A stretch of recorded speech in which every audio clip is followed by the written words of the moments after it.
Hi and welcome. I am Clint Sabom, Executive Spiritual Coach for Franz Bardon practitioners. And on this video, I'm going to talk about substances and Bardon work. I get a lot of questions about these, so it's probably good to clear them up right now. I wanted to also say I offer individual coaching sessions to coach you through the 10 steps. I also offer group sessions where I do a transmission of the Akasha and then we have discussion with other Bardon practitioners. So if you're interested in me, you can contact me through my website at clintsabom.com, or more simply, you can probably just email me at thegraveyardcowboy@gmail.com. So let's get to the substances right now. Let's just get right into it. And I'm just going to run through these real quick, and I'll just say my 2 cents about them because I see different things taught by different people or discussed on forums. But let's just get to it. Coffee is not that bad for Bardon work. Don't worry about coffee. Some will say to avoid coffee. I drink coffee. I like coffee. I do not think it is much of it has never been a problem with me in Bardon work. Cigarettes, Bardon smoked cigarettes and drank coffee. Cigarettes can definitely kind of weaken your chi a little bit, weaken your overall system, and obviously they're not good for your health in the long run, so better to avoid them.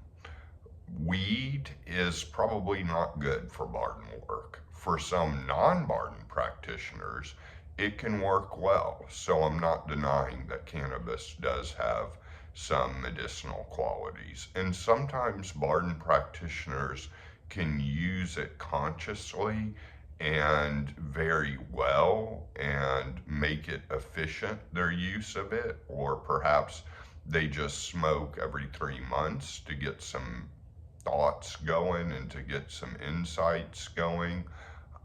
For the beginning practitioners, I would say it's best to lean towards avoiding it altogether. But if you have a way to make it help you sleep or something at night, that can sometimes be okay.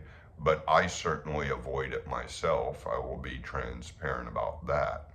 But even worse than weed is alcohol. I think alcohol is just going to be a big detriment. It is basically poison.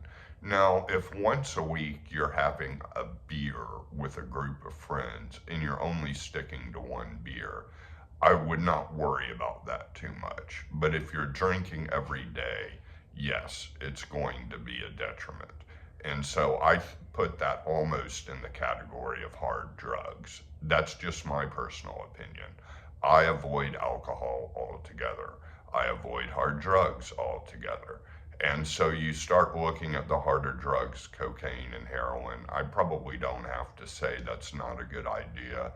Obviously, Aleister Crowley was an opiate addict, but there's a lot of things I don't like about Aleister Crowley. So let's just leave that at that.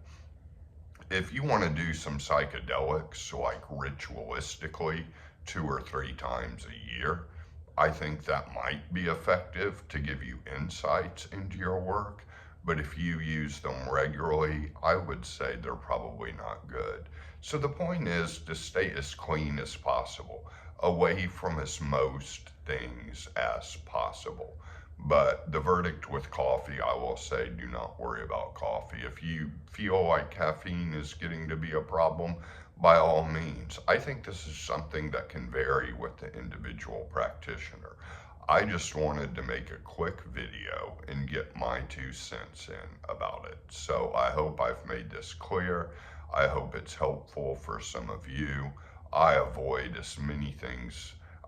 everything I mentioned except for coffee. So that's just my take on what worked for me. So email me at thegraveyardcowboy@gmail.com or visit my website at clintsabom.com if you're interested in an individual coaching session or the group transmission sessions, or just a one-on-one energetic transmission of the Akasha.